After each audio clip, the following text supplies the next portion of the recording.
There seems to be a lot of people who are confused by what's going on, so let me give you a quick recap.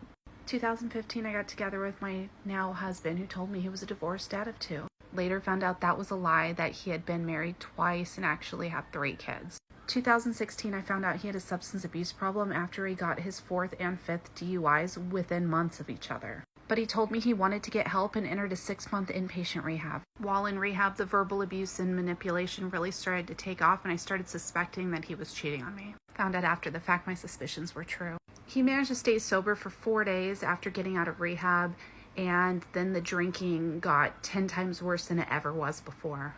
By late 2017, the physical abuse started, but the police didn't actually get involved until March 2018.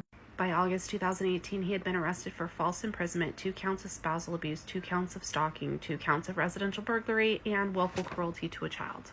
He's an Army veteran who's been diagnosed by the VA with PTSD and a traumatic brain injury from his time in Iraq and Afghanistan, and he 100% learned to use both of those as an excuse for all the abuse. We made a deal with the court to enter a veterans diversion program where he would once again go back into the 6-month inpatient rehab, and that was supposed to cure all of his problems. Once again, the emotional, mental abuse and manipulation got so much worse while he was in this facility. And just like before, I had a sneaking suspicion he was cheating on me. Oh, by this point, he's learned to gaslight and gaslight good. So I was the crazy one that's been making stuff up in my head. I learned to second guess literally everything going on in my life. September 2019 is when the shoe dropped. I got contacted by a girl that said she had been dating my husband for the past 3 months.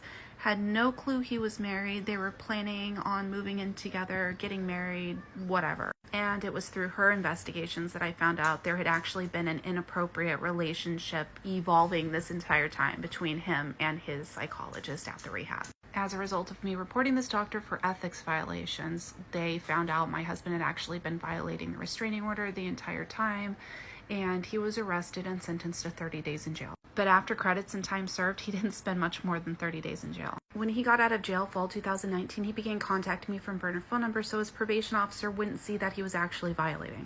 After the first couple times that he contacted me, I called the police to see what they could do because it was in direct violation of the criminal protective order that we had in place. Unfortunately, the police said that there was literally nothing they could do because it was a burner phone number. That went on till this past fall when he began texting me what a lot of people on here deem to be threatening messages. Unfortunately, the criminal protective order was expiring this past November.